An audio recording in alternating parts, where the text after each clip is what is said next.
Devaya.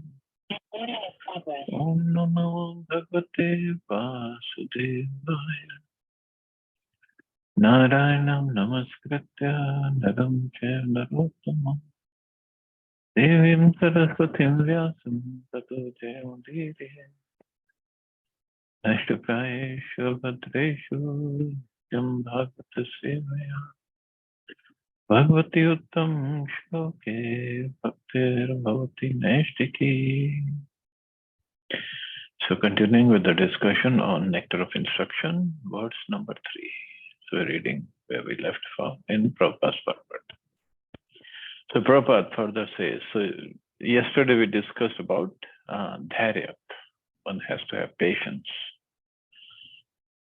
And then further Prabhupada says, as already explained, one should not be idle, but should be very enthusiastic about executing the regulative principles, tat karma pravartana.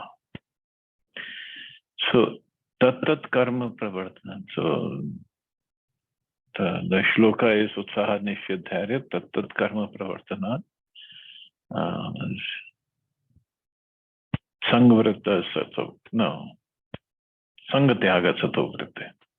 So, tat karma pravartana means executing the regulative principles and enthusiastic about it. Neglect of the regulative principles will destroy devotional service. In this Krishna consciousness movement, there are 4 basic regulative principles. Forbidding illicit sex, meat eating, gambling, and intoxication. A devotee must be very enthusiastic about following these principles. If he becomes slack in following any of them, his progress will certainly be checked. Means he will have longer time to make progress, proper progress.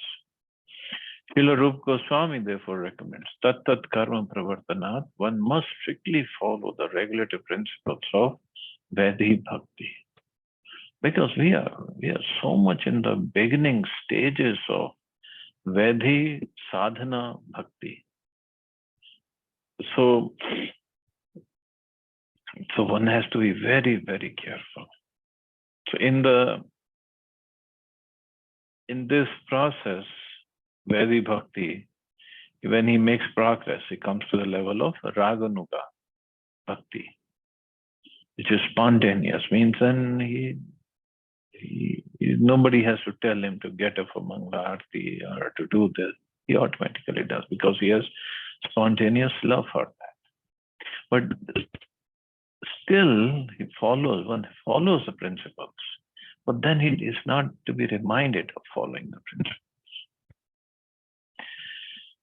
In addition to these 4 prohibitions, yama, there are positive regulative principles, niyam, such as the daily chanting of 16 rounds on Japmala beads. These regulative activities must be faithfully performed with enthusiasm. This is called tat karma pravartana, or varied engagement in devotional service. So in following these principles, doing the sadhana bhakti and doing it with enthusiasm, patience, and determination, utsahat nishadharya, then one can make progress. And it definitely brings about the purity in the heart. And one can definitely then make progress. So yam and niyam, both are there. And if we don't, then the bhakti gets slack, and then we find excuses, then we sometimes we do chanting, sometimes we don't do chanting. I met a devotee. He wasn't here in America, so he wasn't chanting his rounds. And many, many days I saw him like that. I said, what happened? He said, now the logic people come up with. He said, oh, when I go to India every year, so I go to Vrindavan and I chant extra rounds. And it is said, even if you chant 1 round in Vrindavan, that's equivalent to 1,000 rounds outside. So I don't have to chant outside. So what can you do?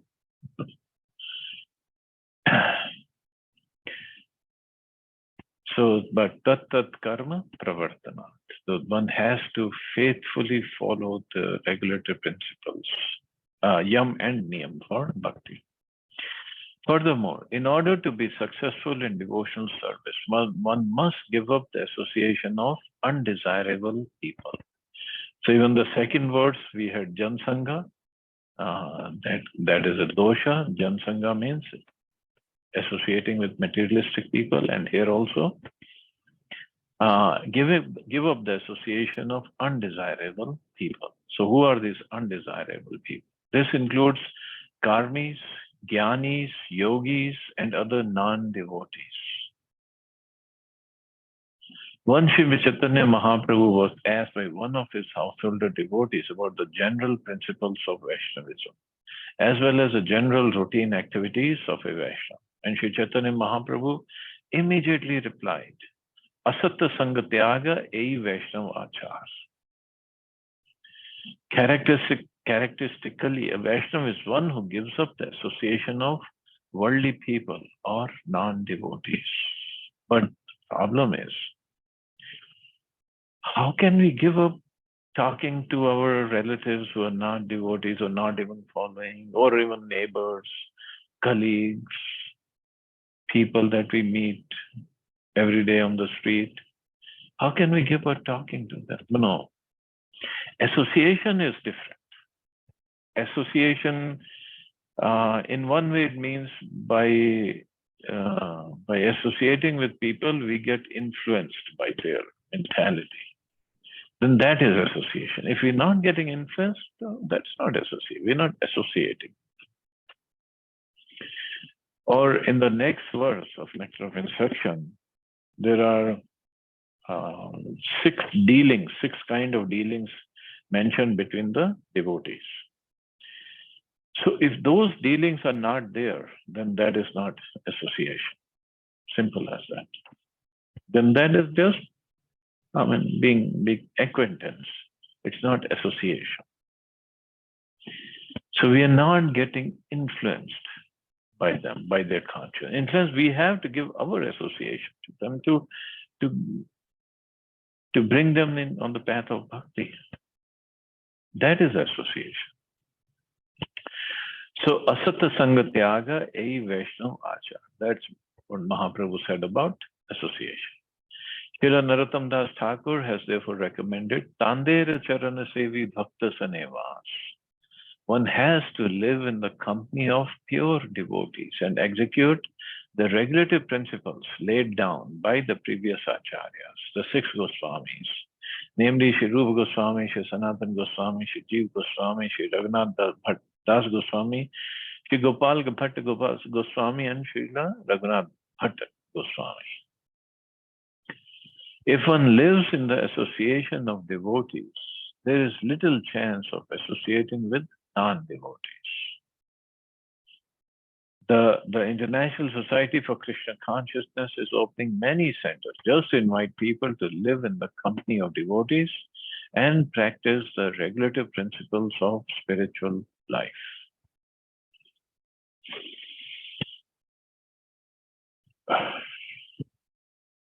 Earlier, Prabhupada talked about using things, equipments, or whatever the outside people they have developed for themselves, but using it in Krishna's service.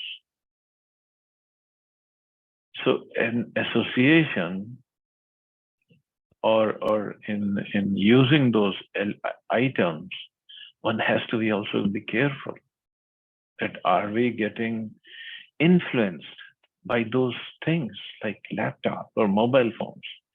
With mobile phones, these smartphones, we have access to WhatsApp and Facebook and so many nonsense websites every time. It's just basically in our pocket. Are we associating with that? Are we getting influenced by that? Is it the first thing that we look at when we wake up in the morning? Then, yeah, emergency calls, emergency messages, that's different. But we just have to see where do we stand. This introspection we have to do. Nobody is going to do it for us. So the point is, if one, Prabhupada says, if one lives in the association of devotees, there is little chance of associating with non-devotees. So at the same time, if these gadgets or equipments are there, which is good, it can be used in Krishna service. So the point is, if we are engaging ourselves more and more in devotional service, we'll have less and less time for relying on these things or wasting time on these things. If nothing else, of course, in temple life, there is so much of engagement outside. It's little difficult, but we have to keep ourselves busy in Krishna service. If nothing else, just pick up the beat, start chanting, or make up a principle. It's not the 16 rounds. Prabhupada has minimum 16 rounds. Let's make it a habit of chanting 32 rounds every day. So we have to push ourselves. Like there is, in corporate world, we always give presentation. We said there is a comfort zone, which is a big circle. And then there is this circle outside it, which is called stress zone. No, there is a comfort zone, then there is little stress, then there is more stress. So we have to keep on pushing the comfort zone to the little stress zone. Otherwise, the comfort zone, we stay in the comfort zone and it becomes just a regular habit that this is it. If we're not going to push ourselves, then we cannot survive actually. Mind will keep on playing it. Oh no, you cannot do more, you're too tired, you're this, you're that. So we have to see how we have to push ourselves. There's plenty of books that we can read of Prabhupada. The chanting is there. Other services are there. If nothing else, the chant. Just sit down and chant. Better than associating with non-devotees. Better than getting influenced by them.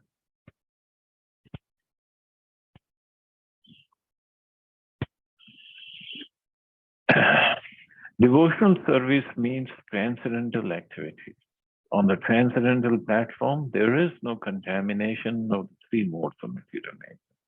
This is called Vishuddha Sattva, the platform of pure goodness. So goodness free from contamination by the qualities of passion and ignorance. So Vishuddha Sattva, we studied that. That is also called Vasudeva Sattva mode. This is beyond material mode of goodness. And in that mode is where Krishna appears.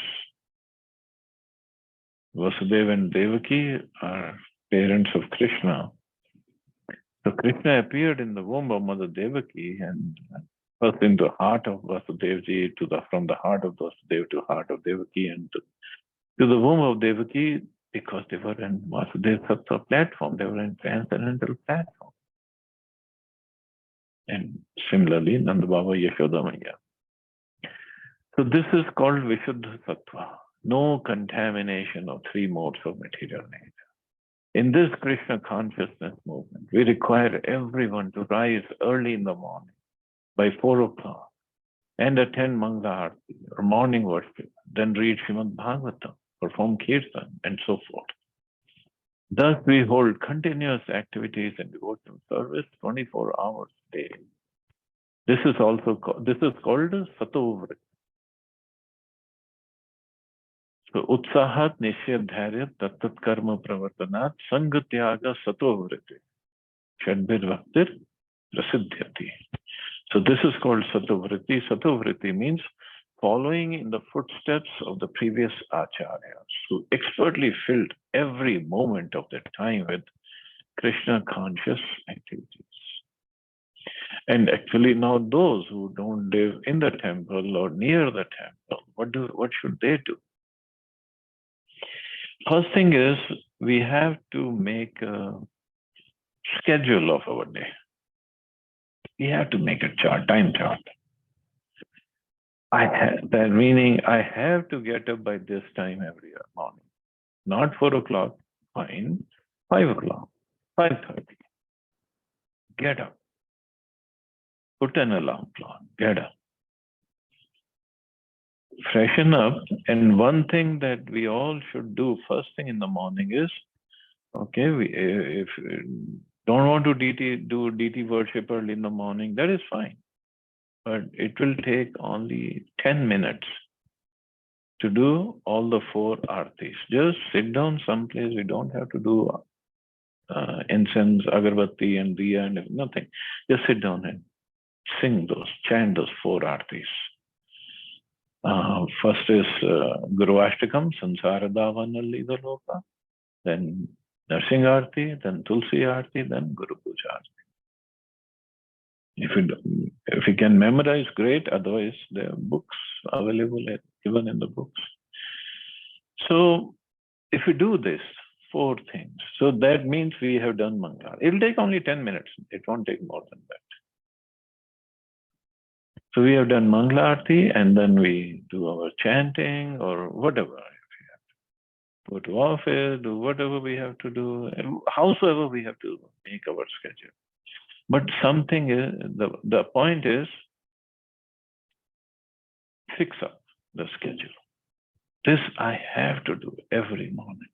Okay, weekend you want to relax, great, fine, no problem. Get up a little late, but still follow the process. It slowly, it will become a habit, and then it will become like, I can't give it up. So nice. And while singing those artis, if you also can memorize the meaning and know the meaning of those words, that is even greater.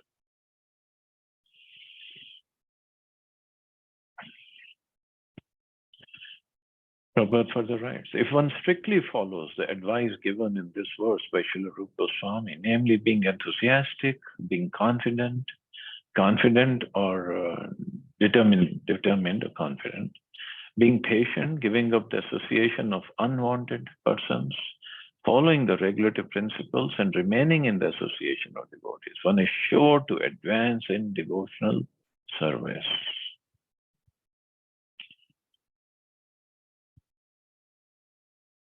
This is what Prabhupada is saying. The process he has given is perfect. Just we have to follow it.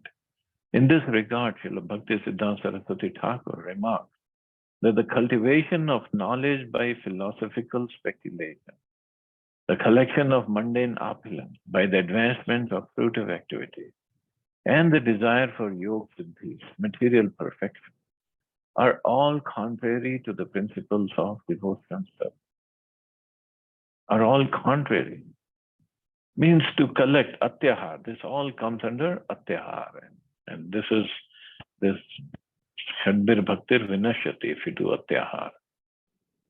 So it's contrary. It will put a break on our devotional service.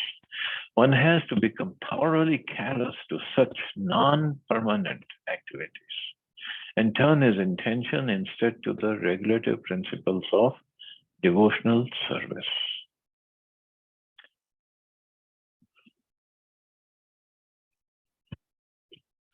So regulative principles, Prabhupada explained. 4 principles are yam, and niyam is follow chanting of 16 rounds minimum every day. According to Bhagavad Gita, what is night for all beings is a time of awakening for the self-control, and the time of awakening for all beings is night for the introspective sage. So night for all beings, actually it means towards a sense gratification. When means for what common people, they find very much happiness. Sages, they just don't care for all this because they are more interested in self-realization. And what sages find very interesting, common people, they just completely ignore it. Just like Prabhupada mentioned that everybody should get up by 4 o'clock in the morning. And many times we see people coming back from clubs, either Friday night or Saturday night at 4 o'clock in the morning when devotees are going for Mangala. Because the whole night they have partied and now it's time to go to sleep and we'll get up at 11 or 12 and then the day starts. And by that time, generally the devotees, half day is gone for them. So it's just everybody has different priorities. Our priority, we have taken up devotion service, so we just have to take it up seriously. That's all. Their priority is eat, drink, and be merry, whatever they call it, merriment. That is their priority. But it doesn't, it's all non-permanent. It's Prabhupada said again and again, these are all non-permanent things. Why bother about it so much? And if we analyze it, most of our time goes in this non-permanent things, temporary, bodily things. Why waste time? Engagement in the devotional service of the Lord is the life and soul of the living entity. It is the desired goal and supreme perfection of human life. One has to become confident about this, and one also has to be confident that all activities other than devotional service, such as mental speculation, fruitive work, or mystic endeavor, will never yield any enduring benefit. And it doesn't actually. Complete confidence in the path of devotional service will enable one to attain his desired goal, but attempting to follow other paths will only succeed in making one restless. That's what that shloka is there, that bhukti mukti siddhi kami sakli ashant. Krishna bhakta nishkam atav shanta. Other things, it will make one restless. Why does it make it restless? Bhukti, somebody wants to enjoy material things. Mukti, liberation. Bhukti mukti siddhi, they want yogic siddhis. Because in all these paths, one doesn't attain full success and hence full satisfaction. Never attains. Only in bhakti one attains satisfaction. Of course, full success, cannot quantify success in bhakti. Everybody is satisfied in their own way, in their own bhakti. The topmost is Srimati Radharani. Nobody can compete with her. Nobody can come equal to her. And while performing bhakti, even a squirrel can perform bhakti. She served Ram in her way and Ram was satisfied. Ram was very pleased. Monkeys can perform bhakti. They also served Ram. They also served Krishna also. Of course, Krishna served them by feeding them makhan and dahi, but they also served Krishna. Not just living, the flute serves Krishna, and Krishna is happy by her service. So bhakti, everybody is satisfied because Krishna is pleased. And in other goals, other paths, Krishna is not pleased. So it doesn't satisfy the soul. In the 10th canto of Srimad Bhagavatam, it is stated, one must be calmly convinced that those who have given up devotion service to engage in severe austerities for other purposes are not purified in their minds. Despise their advanced austerities because they have no information of the transcendental loving service of the Lord. So they're not purified in their mind because they're still thinking about themselves. The bhakta is always thinking about the Lord. please the Lord, how to satisfy. And today is the day of Gaur Purnima. Very, very auspicious, very important day for all the Gaudiya Vaishnavas, followers of Chaitanya Mahaprabhu. I just going to state one of the pastimes of little Nimai. In the background, it's little Nimai with Chati Mata and Jagannath Mishra. So when Nimai was little, about 2 or 3 years old, so he was very restless. So one day he was playing outside his house and 2 thieves were there. Now, Nimai being Gaur Sundar, he was very, very beautiful child. And he was wearing all these kind of jewels, playing outside. These 2 thieves saw him. They picked him up. And they thought of stealing the jewels, but they were afraid if he started to cry, the people from inside the house will come out and beat them up. So they said, okay, let's take him little distance away, so we can take all the jewels and then we leave him alone. So when they were taking him away, Nimai was playing. Now Nimai is God himself. He knows what's going on, but he was playing the part of a little thief. So he was playing, he was laughing, and the thieves, they put him on the shoulder and they were running. And on the way, and they were feeding him some sandesh also, and they were talking to him nicely. And Nimai was also playing nicely. And going further. Now everybody in the house was worried. Where did Nimai go? Everybody was looking for him. Where did Nimai go? He was just here playing. And nobody understood what's happening. And they were bewildered. They were crying, what is going on? Where is Nimai? Where is Nimai? And meanwhile, these thieves were taking Nimai away, 2 or 3-year-old boy. And now it was time for Nimai to play some pastime. So his Yog Maya worked on these thieves, and running, they came around and came back to the same spot in front of the house where they picked up Nimai from. And they said, what happened? How did they get bewildered? And they said, no, it's time to, they came to the same spot, they left Nimai, ran away. And Nimai was found by his parents and everybody was happy. But Nimai even accepted the service of thieves who came to harm him, who came to steal his jewels. But he accepted the service. This is Chaitanya Mahaprabhu. So devotional service, there is no comparison of devotional service with tapasya or any other thing, yoga, anything. Bhakti is different, and especially in this day and age when Chaitanya Mahaprabhu has really blessed it. Just chant the holy names and he is ready to give us Krishna Prem, the topmost destination. So the only thing is we have to be very strict and very serious about it. And it's also fun. Devotional service is always fun. But sincerity has to be there. Okay, I guess we can stop here. See anybody have any questions or comments?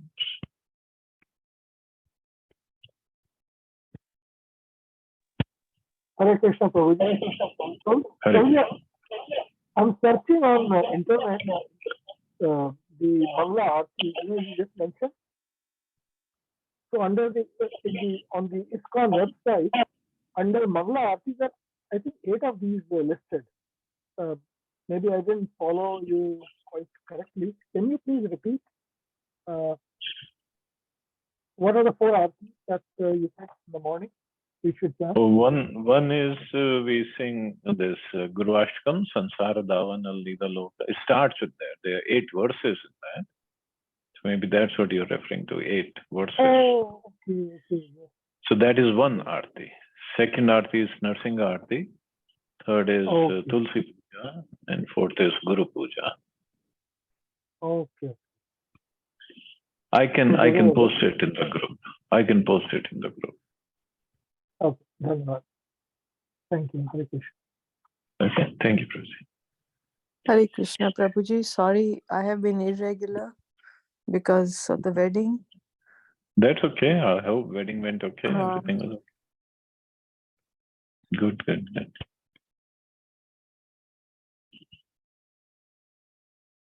Chalo, I guess we can stop there. All have a safe and wonderful day. Hare Krishna. Hare Jai Shri Krishna. Ram. Hare Krishna. Hare